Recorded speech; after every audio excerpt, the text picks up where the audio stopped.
오늘 이 시간 본문 말씀 마가복음 9장 30절 32절입니다. 예. 마가복음 9장 30절 32절 말씀입니다. 다 찾으시지 믿고 읽어보겠습니다. 그곳을 떠나 갈릴리 가운데로 지날새 예수께서 아무에게도 알리고자 아니하시니 이는 제자들을 가르치시며 또 인자가 사람들 손에 넘겨져 죽음을 당하고 죽은 지 3일 만에 살아나니라는 것을 말씀하셨기 때문이더라. 그러나 제자들은 이 말씀을 깨닫지 못하고 묻기도 두려워하더라. 오늘 본문 말씀은 예수님의 순환 예고 중 두 번째 고난 예고입니다. 첫 번째 순환과 고난의 예고는 이번 주 월요일 새벽기도 때 우리 이 목사님께서 설명한 것처럼 마가복음 8장 31절에서 33절에 잘 나와 있습니다. 예수님께서 빌리도에게 있는 여러 마을 가셨을 때 제자들에게 말씀하셨습니다. 그때 예수님께서 제자들에게 순환과 고난에 대해서 어떻게 고난을 받고 어떻게 돌아가실지 직설적이고 구체적으로 말씀하셨습니다. 그러나 제자들은 그 뜻을 알지 못했습니다. 그래서 두 번째 예수님께서 말씀하셨습니다. 30절을 보시면 그곳을 떠나 갈릴리 가운데로 지날새 예수께서 아무에게도 알리고자 아니하시니, 본문에서 그곳은 어디인지 우리가 정확히 알 수 없지만 마가복음 9장을 보았을 때 그곳은 기시들리 아이를 고치신 변화산상 산 근처라고 추측할 수 있습니다. 예수님께서 자신의 공적인 사역을 마감하시고 예루살렘을 향한 마지막 여정이 시작되고 있는 부분입니다. 그러나 예수님께서 갈릴리 가운데로 지나고 계실 때 아무에게도 말하지 말라고 하십니다. 심지어 예수님께서 귀신 들린 아이에게 기적을 베푸심에도 불구하고 아무에게도 알리지 아니하시다라고 말씀하십니다. 그 이유는 뭐라고 생각하십니까, 여러분? 왜냐하면 예수님이 아직 십자가에 돌아가실 때가 아니라고 생각하신 것입니다. 또한 예수님께서 제자들에게 가르침을 집중하실 때라고 생각하신 것입니다. 그래서 예수님의 행로가 사람들에게 드러나지 않기를 원하셨던 것 같습니다. 여기서 예수님께서 어떤 것을 제자들에게 가르치기 원해서 비밀로 하기 원했을까요? 그것은 바로 예수님께서 하늘로 돌아가신 뒤에 제자들이 사역을 잘 감당할 수 있도록 준비시키고자 하였고, 또한 부활 후에 예수와 하나님 나라에 관한 진리들을 전파할 수 있도록 하기 위해서입니다. 물론 부활하신 예수님이 그들 앞에 다시 왔을 때 놀라움에 사로잡히지 않게 하기 위해서도입니다. 생각해 보십시오. 예수님께서 죽어서 다시 나타난다면 얼마나 제자들이 놀랄까 상상조차 안 됩니다. 그러나 가장 큰 이유는 제자들에게 아무리 말해도 예수님의 말씀을 이해하지 못해서기 때문일 것입니다. 그럼 예수님께서 어떤 내용을 제자들에게 가르치려고 했을까? 그것은 바로 예수님의 죽으심과 부활에 관한 내용입니다. 예수님께서 본인의 죽음을 당한 것을 이미 알고 계심에도 불구하고 제자들에게 가르치고 알리기 원했습니다. 어떤 세상에서 본인이 죽는 것을 이미 알고 그것도 그냥 자연사로 늙어 죽는 것이 아니라 십자가의 그 형틀에 묶여서 고문당하고 사형당하는 죽음인데, 그럼에도 불구하고 예수님은 제자들에게 알려주기를 원했습니다. 예수님께서는 자신의 죽음에 개의치 아니하시고 제자들이 오직 잘 배워서 하나님의 뜻을 잘 세우시기를 원하셨던 것 같습니다. 우리 다음 31절 말씀 보겠습니다. 31절. 이는 제자들을 가르치시며 또 인자가 사람들 손에 넘겨져. 여기서 넘겨져의 원어는 파라디도타이라는 동사입니다.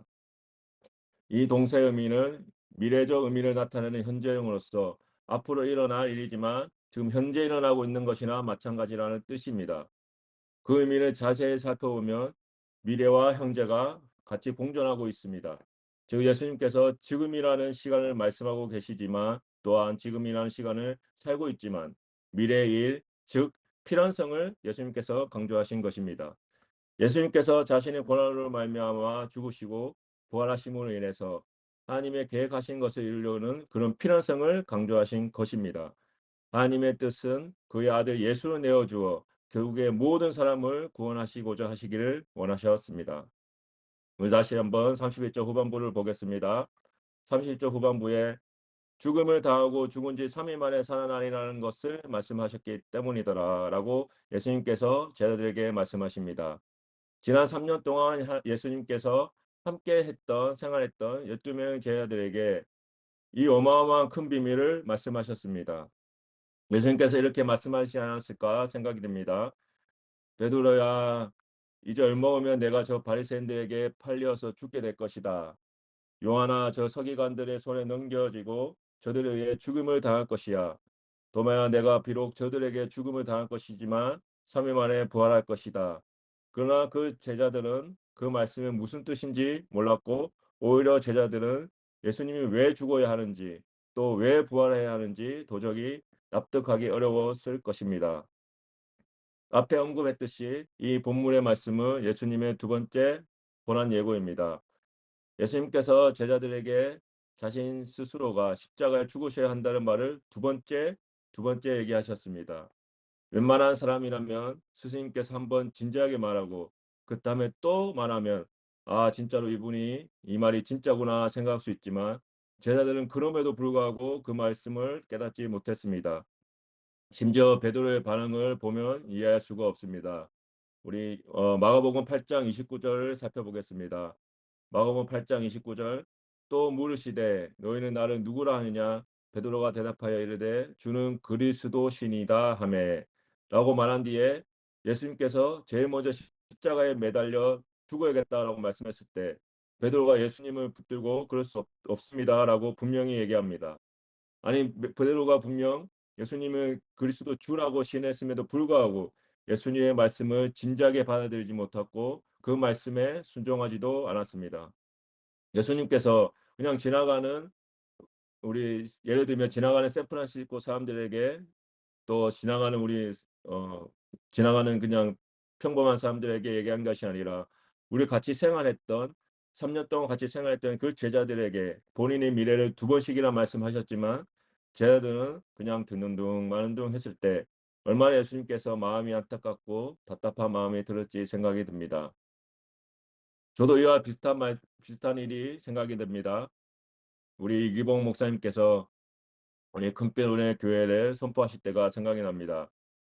저는 이기봉 목사님이 부임했을 때 다들 알다시피 저랑 목사님이랑 그렇게 사이가 좋은 것도 아니고 나쁜 것도 아니었습니다. 그냥 청년부 목사님 와서 몇 년 사역하시다가 가시겠지라고 생각했고 그전 청년부 목사님들처럼 그냥 깊은 관계 맺지 않아야지라고 생각을 했습니다. 그러나 몇 달 뒤에 목사님께서 미팅하는 와중에 뜬금없이 개척교회에 대한 비전을 얘기했을 때 다들 생각이 나실 것입니다. 목사님께서 개척을 말씀하실 때 그냥 베일 지역에 또한 산호세, 오클랜드, 버클리, 더블린 등등 많은 지역에 교회를 세우겠다고 말씀하실 때 저는 여러분들은 어떻게 느끼신지 모르겠지만 저는 믿지 않았고 그냥 넘겨버렸습니다. 저는 그 당시 다니던 우리 그전 교회에 만족하였고 다른 지역의 교회를 세운다는 것을 상상조차 하지 못할 때였습니다. 심지어 마음속으로는 이 목사님 무슨 소리 하는지 알고 계신가? 이 샌프란시스코 지역에 이미 많은 한인 교회가 있고 지금 심지어 다니는 교회 잘 다니면 되지라고 생각이 들었습니다. 그래서 목사님께서 개척을 얘기했을 때 그 뒤로는 관심조차 없었습니다.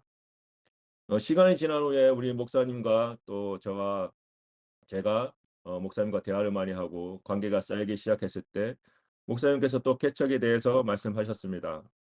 저는 개척에 대해 들었을 때 목사님의 진지함이 압도가 되었습니다. 왜냐하면 하나님께서 목사님을 통해서 보여주신 것들을 보았기 때문입니다. 하지만 목사님께서 다른 지역에 교회를 세우겠다라고 말씀하셨을 때 다른 것들은 다 마음으로 믿을 수가 있었는데 그 개척만큼은 정말 받아들이기 힘들었던 것 같습니다. 분명 목사님께서 하나님의 역사하시는 것을 우리가 보여줬음에도 불구하고 제 마음은 왜 자꾸 떠나려고 하지? 근데 여기 교회에서 잘했으면 좋겠다라는 생각이 들었습니다. 지금 생각해 보면 목사님이 결단하시고 기도하신 것을 선포할 때 저의 반응을 또 미지근한 반응을 보았을 때 목사님 마음 또한 예수님 마음처럼 안타깝고 답답했을 것이라고 생각이 듭니다. 그러나 참 다행스러운 것은 지금 우리 큰빛 은혜 교회는 하나님 말씀을 따라 개척을 하였고 그전 교회 누렸던 것들을 벗어버리고 이제 로스 아토스 푸틸 교회로 가게 되었습니다. 할렐루야. 그전 교회에 있었던 성전은 지금 프리먼트 커뮤니티 센터에서 예배 드리고 이제는 푸틸 교회로 예배를 드리러 갑니다. 그전 교회에서 많이 누렸던 그런 좋은 방들, 그런 좋은 예배당들, 그리고 그전 교회에서 누렸던 우리 찬양팀, 방송팀, 또 각종 악기들 등등 많은 것들을 포기하였지만 우리는 결코 불행하거나 짜증이 난다거나 실망하지 않습니다. 왜냐하면 우리 예수님께서 고난을 얘기했던 그 제자들도 나중에 예수님의 뜻을 알아차리고 예수님의 뜻을 받아 행동했던 것처럼 우리 큰빛 은혜 교회 성도 여러분들도 예수님의 뜻을 깨닫고 믿음으로 반응했기 때문입니다. 이 믿음을 통하여서 하나님께서 더 크게 우리 교회를 쓰임 받기를 예수 그리스도 이름으로 축복합니다. 아멘. 우리 32절 말씀을 보겠습니다. 32절 그러나 제자들은 이 말씀을 깨닫지 못하고 묻기도 두려워하였더라. 제자들이 예수님의 말씀을 깨닫지 못하다라고 되어 있습니다. 분명히 예수님께서 많은 기적을 보여줬고 예수님과 함께 생활하였지만 그들은 그냥 뜬구름 잡는 소리로 들렸을 것입니다.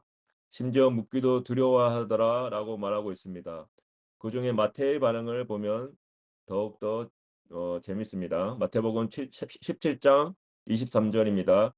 죽음을 당하고 제3일에 살아나리라 하시니 제자들이 매우 근심하더라. 우리 개역개정 성경을 보면 근심이라는 단어를 사용했습니다. 근심은 사전적 뜻은 좋지 않은 일이 일어날지도 모른다는 두렵고 불안한 마음이라고 정의합니다. 또한 바로 옆에 계시는 분이 하나님의 아들이라고 알고 있고 고백했던 제자들이 좋지 않은 일이 생길까 봐 두렵고 불안한 마음을 가졌다고 하니 그 상황이 참 아이러니하기도 합니다. 그럼 왜 제자들이 그 말씀을 깨닫지 못하고 두려워했을까요? 두 가지가 있습니다. 하나는 목적을 몰랐기 때문입니다. 베드로의 반응을 보면 더 잘 알 수 있는데 마가복음 8장 31절 32절 인자가 많은 고난을 받고 장로들과 대제사장들과 서기관들에게 버림받아 죽임을 당하고 사흘 만에 살아나야 한 것을 비로소 그들에게 가르치시되 드러내놓고 이 말씀하시니 베드로가 예수를 붙들고 형변하며 우리 31조 후반부를 공동 번역으로 보면 좀 더 우리 베드로의 반응을 더 자세히 볼 수 있습니다. 이 말씀을 듣고 베드로는 예수를 붙들고 그래서 안 된다고 펄쩍 뛰었다라고 나와 있습니다. 베드로는 자신의 스승이 왜 죽임을 당했는지 그 어처구니 없는 사실에 대해 믿을 수가 없기 때문에 그렇게 예수님을 붙들고 안 된다고 펄쩍 뛰었던 것 같습니다. 베드로는 예수님을 인간으로 생각하지 아니하고 그냥 인간으로 생각하지 않고 그냥 신으로 즉 하나님으로만 생각했기 때문입니다. 그 사실을 받아들일 수 없었던 것입니다. 베드로는 인간의 눈으로만 우리 예수님을 바라보아서 예수님의 그 하나님의 뜻을 잘 알지 못했습니다. 또한 예수님께서 십자가에 돌아가시고 부활하시는 목적을 몰라서 베드로가 두려워했던 것 같습니다. 두 번째 이유는 제자들이 예수님을 어떻게 생각하느냐입니다. 제자들은 예수님을 현재 오신 메시아로서만 이해했기 때문입니다. 그래서 제자들은 예수님을 등에 업고 욕심을 채우기 원했습니다. 예수님이 오셔서 모든 로마의 군사들을 신적 힘과 능력으로 제압하시고 또 새로운 국가를 세우고 이스라엘 왕이 되는 꿈을 꾸었던 것입니다. 그리고 새로운 국가에서 자기들이 한 자리씩 하려고 예를 들면 뭐 장관이나 뭐 이런 것들을 하려고 했던 것 같습니다. 그러나 그 메시아신 예수님을 고난을 받고 죽는다는 사실을 이해할 수 없을 뿐더러 믿기지 않았을 것입니다. 우리 두 가지 이유를 통해서 제자들이 하나님의 뜻이 무엇인지 몰랐기 때문에 예수님에게 물어보기를 두려워했던 것 같습니다. 우리 큰빛의 교회 성도 여러분, 우리는 과연 이 제자들과 무엇이 다르다고 생각하십니까? 우리는 교회 다니고 예수님 믿고 기도하는 이유가 이들 제자들과 별반 다르지 않습니까? 예수님을 이용하여 우리가 세상에서 좋은 차, 좋은 집, 또한 맛있는 음식을 먹기 위해서, 또한 우리들을 가지고 있는 꿈을 위해서 예수님이라는 그 울타리를 향해서 그냥 조용히 살아가고 계시지는 않습니까? 그래서 예수님을 쫓는 패널로서만 예수님을 바라보고 있지는 않으십니까? 예수님께서 십자가에 지실 때 옆에서 구경한 사람인 중 한 사람이지 않으실까 생각해 보시기 원합니다. 음, 우리 이 시간, 우리 마무리 짓겠습니다. 오늘 본문 말씀을 통하여 우리는 예수님과 제 아들을 생각해 봅니다. 제 아들은 하나님의 아들이신 예수님이 옆에 계셨음에도 불구하고 예수님의 뜻은 무엇인지 모르고 그 뜻을 또한 알려고 시도하지조차 하지 않았습니다. 끊임없이 예수님께서 제자들에게 하나님 나라를 말씀하고 그 뜻을 말했지만 제자들은 깨닫지 못했습니다. 저도 이 제자들과 비교해 보면 또한 예수님을 이용만 한 것 같습니다. 예수님이 이 땅에 오신 이유가 무엇인지 잘 모른 채 살아왔던 삶을 이 시간 제가 돌이켜 봅니다. 예수님을 등에 업고 하나님이 원하시는 삶을 살지 않고 내 뜻으로만 살아왔던 것 같습니다. 몇 번이나 예수님이 제자들에게 말했지만 깨닫지 못하고 외면했던 것처럼 저 또한 하나님의 뜻을 몇 번이가 알고 있었지만 그 뜻을 잘 알지 못하고 심지어 또 외면한 채 살아왔던 삶을 회개합니다. 예수님께서 두 번씩이나 자신의 죽음과 부활에 말씀하셨지만 제 아들은 자기들의 욕심만 채우려고 했고 또한 저 또한 그렇게 살아왔던 것 같습니다. 세상에 나가서 우리가 교회에 나간다고 교회 다닌다고 말하지만 이 세상에서 얼마나 우리가 예수님의 뜻대로 사는지 우리 한번 이 시간 생각해 보시기를 원합니다. 그러나 우리 큰빛 교회 성도 여러분, 우리는 우리가 참으로 다행인 것은 우리는 예수님이 십자가에 매달린 돌아가신 그 뜻을 우리는 잘 알고 있습니다. 그 뜻이 무엇입니까, 여러분? 그 뜻은 바로 예수님께서 우리를 사랑하시고 우리를 구원하기 위해서 십자가에 돌아가시고 부활하신 것입니다. 우리 성도 여러분, 우리 모두 바로 그때가 그 뜻을 예수님이 십자가에 돌아가시고 부활하시는 그 뜻을 깨닫는 사람이 되기를 우리 큰빛 은혜 교회 성도 여러분 예수 그리스도 이름으로 축복하기 원합니다.